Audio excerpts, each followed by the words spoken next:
መስከረም አበራ እባላለሁ በቀንጃ ፊልም ላይ የትደነቅን ካራክተር ነው የምጫወተው። መጀመሪያ ፕሮዲዩሰራችን ቸርዬ እሱ ነበር የደወለልኝ አንድ ቆንጆ ፊልም አለ ብሎኝ እና ስክሪፕቱን ሳነበው የተሰማኝ ስሜት ይሄ ሙሉነት የሆነ ይሄ ሙሉ ጥንቅቅ ብሎ ተሰርቶ የሚመጣ ስክሪፕት ምናልባት በዚህ አጋጣሚ ወደ ሶስተኛ ስክሪፕት ላይ እንደዛ አይነት ስሜት ሲሰማኝ ሐሳብ ለመስጠት ይሄ እንዲህ ቢሆን እንኳን አላልኩምና በሆነች ደቂቃ ውስጥ ነው የጨረስኩት። ራሱ ልክ እንደጀመርኩት አላቆምኩትም ነበር። ሰዓቱ አልፎላ ለቸርዬ ቴክስት ያረኩለት ነበር።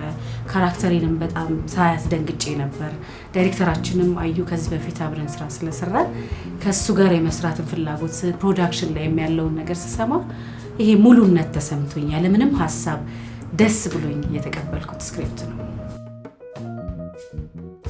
የእርሻው የፈረስ ግልቢያውን እንዴት አደረግን? ከዚህ ቀደም እዚህ ተለማምደን ነበር። ጃልሜዳ እኔና ቸርዬ ይሄድን እንለማመድ ነበር ለ10 ቀን እርግጠኛ አይደለሁም ቀኑን፣ ግን ለ10 ቀን ሄደን ተለማምደን ነበር። ከዛ በኋላ ደግሞ እዛው ሀገር ጎንደር ሄደን እርሻውን ሞክረነዋል። ሀገሩን ኢንቫይሮንመንቱን አይተናል።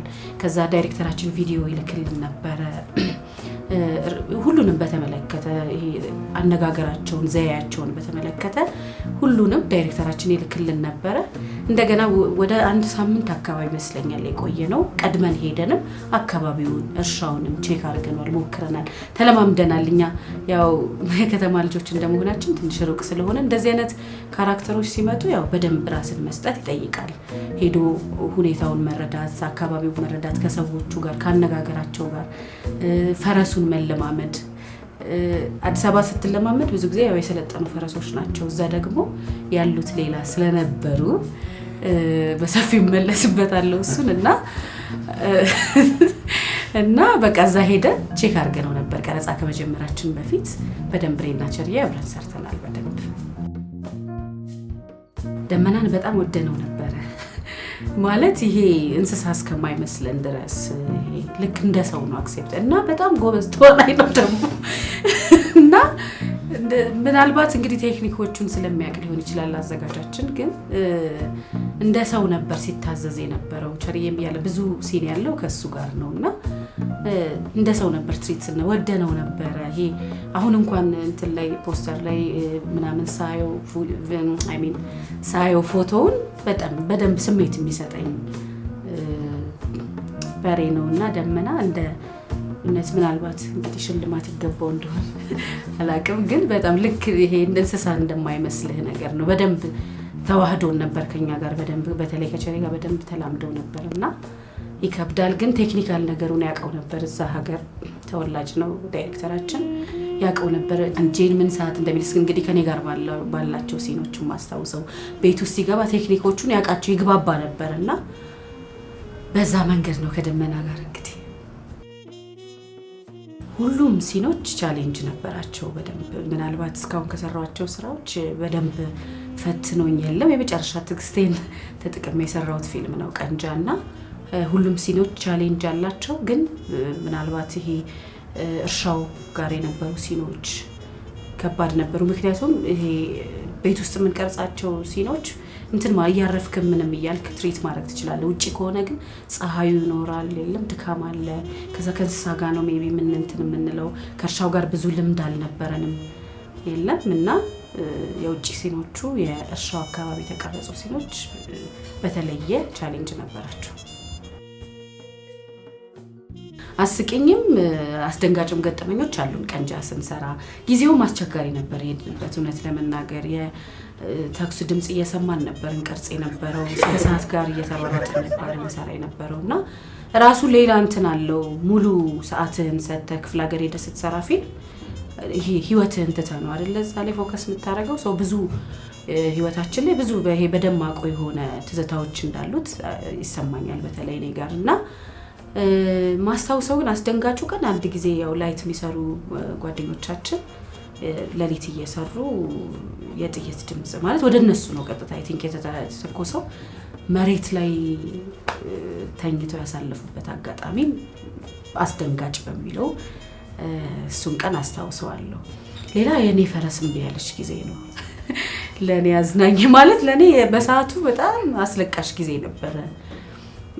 ቻሌንጅ ደስ ይለኛል የለም እስከመጨረሻው እንትን ማለት መሞከር አለመሸነፍ ግን የዛን ቀን በቃ ካቅም በላይ ነበር ፈረሱን ባህሪው አስቸጋሪ ነበር እንደምናቀውና ሰው ነው የሚመስለው በቃ ልክ ሌላ ባለቤቱ ሲወጣበት ይስተካከላልና ባለቤቱ ፊት ስለምሰጪው እኮ ነው ምናምን ተቆጪው ምናምን አለኝ አንተ ነህ ተቆጥተህ እዚህ ያደረስከውና ፍቅር እንትን ብትለው እንኳን ይሄ ማለት እንስሶች እንትን ያረ ሴንስ ያረጋሉ ይባላልና ሞክሬ ነበርውላው የኔ ጌታ እንደሰው አባዬ የኔ አነቃብሽ ምናምን እያልኩ ላባብለው ሞክሬ ነበርና በጣም እንትን ይሆን አደገኛውን አጣጣልም ሊጥለኝ ነበር ከጀርባ እንትኑን እግሩን አንስቶና እሱ የሱ ቀን ክሩንም በደም ክሩ ጋር አዝናኝ ነበር ለኔ ግን በጣም እንባዬ የመጣበት አጋጣሚ ነው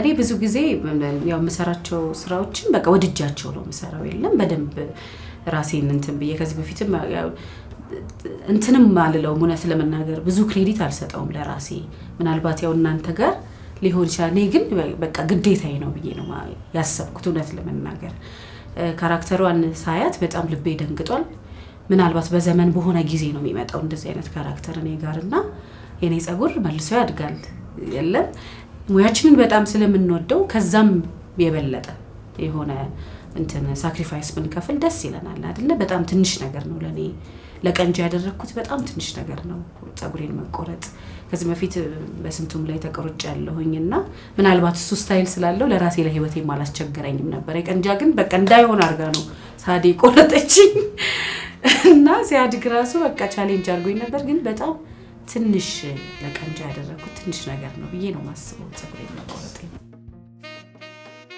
ቻሪዬ እጁን እንትን ብሎ መጥቶ አንድ ሲን አለ በጣም በቃ ፌቨራይት ሲኔ ነው በጣም ነው የምወደው ትዳር እንዳልይዝ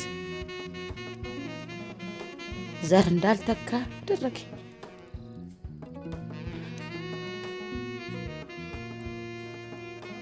ብዙ ጊዜ ላስብና ከዚህ ቦታ ርቄ ልሄድ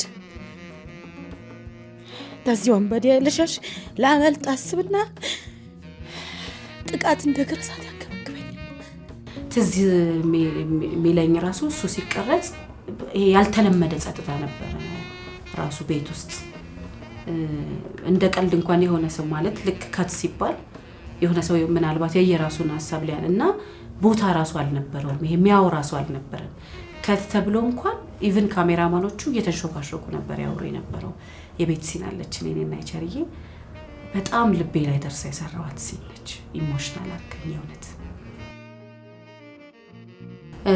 እንዴት ነበር ብዙ ጊዜ ያው እንደዚህ አይነት ስራዎች ሲመጡ አክሰንት በጣም ትልቁ ጥያቄ ነውና አንዳንድ ጊዜ ያው በጣም እድለኛ ካልሆንክ በቀር ላይመጣ ሁላ ይችላል ወይ እዛው ሀገር ተወላጅ ልትሆን ይገባልና ትልቁ ቻሌንጅ ምናልባት ስሜት መስራት ወይ ካራክተር መረዳት ምናምን ከዚህም በፊት ባሉ ስራዎቻችን ውስጥ ሂደት ውስጥ አሉ ይሄኛው ግን ዩኒክ የሚያደርገው በቃ አክሰንት ያስቸግራል ስሜቱ ሲመጣ አክሰንት ያስቸግራል ወይ ዲያሎግ እንትን ይላልና ዝም ብለን እንደ ቲያትር ነው ያጠናነው ትዝ የሚለኝ ሆነ ፊልም ለምሳሌ ያው ሙሉን እንትን ብለን አጥንተን ሪሄርሳል ጊዜ ብዙ ጊዜ ይሄ አንድ ላይ እንትን የሚል ነው እንጂ ዲያሎግ እንድትይዝ በቃል እንትን አይደረግም ብዙ እኔ አልገጠመኝም ኖሮ ሊሆን ይችላል ግን አልገጠመኝም ፊልም ሰሰራ በሰራቸው ትንሽ ፊልሞችና ይሄኛው ግን እንደ ዲያሎግ እንደ ቲያትር ዲያሎግ ነበር ያስጠናን ዳይሬክተራችን እኔና ቸሬን ይሄ ሪሄርሳል ጊዜ በደንብ 15 ቀን ነው የተለማመድነው እዚህ እንኳን ሆነን ዲያሎግ ጥናት ከዛ በኋላ ደግሞ ይሄ ዳይሬክተራችን ሪከርድ አድርጎ ይልክልን ነበር ዲያሎጉን እያነበበ ሪከርዱን እንሰማው ነበር እዛም ሄደን ሰዎችን የሚያወሩትን ሰዎች ለማውራት ሞክረናል እኔና ቸሬ ምንላት አንድ ዲያሎግ አለች እንደውም ደህና ዋላችሁ እንላችኋለን ዝም ብለው ይወቁንም አይወቁንም ሄደን እዛ ሻውን እንኳን ለመለማመድ ስንሄድና ዚያር መስገን ደህና ሚላለች ነበርና እንደዚህ ዜማዎቹን በደንብ ለማወቅ ጥረን ነበር ልክ ዲያሎግ ኦን ሴት ራሱ ሄደን ልክ የኔ ፓርት እስኪደርስ ድረስ ዳይሬክተሪን ስቲችን ዲያሎግ በለልኝ ይሏል በሱ አክሰንትን ለማመደው ነበር ሳምፕል ያደረግናቸው ድምጾች ነበሩ እቺ ቀጭን ድምጽ ይሄ ልክ እንትን ቪዲዮ ላይ እንዳየ ነው ምናምን ብለን ሳምፕል ያደረግናቸው ድምጾች ነበሩና በደንብ ጊዜ ሰተን እውነት ለመናገር በደንብ አጥምተን ፈረሱንም እዚህ ቀድመን ተለማምደን በደንብ ሐሳባችንም ሁሉ ነገር አካላችንንም ለሱ ሰተን ብዙ የለመመድ ጊዜዎች አሳልፈናል ቀንጃ ፊልም በደንብ ጊዜ ሰጥተን በደንብ ተዘጋጅተንበት የሰራነው ፊልም ነው። ለሁሉም ኢትዮጵያውያን መጋበዘው ፊልሜ ነው። በደንብ በተለየ መጥቼበታለሁ ብዬ የማስበው ፊልሜ ነው። ሁሉም ኢትዮጵያ ውስጥም ከኢትዮጵያ ውጭም ያሉ ተመልካቾቻችን ባገኙት አጋጣሚ ቀንጃን ፊልም እንዲያዩልኝ በዚሁ መልእክቴን አስተላልፋለሁ።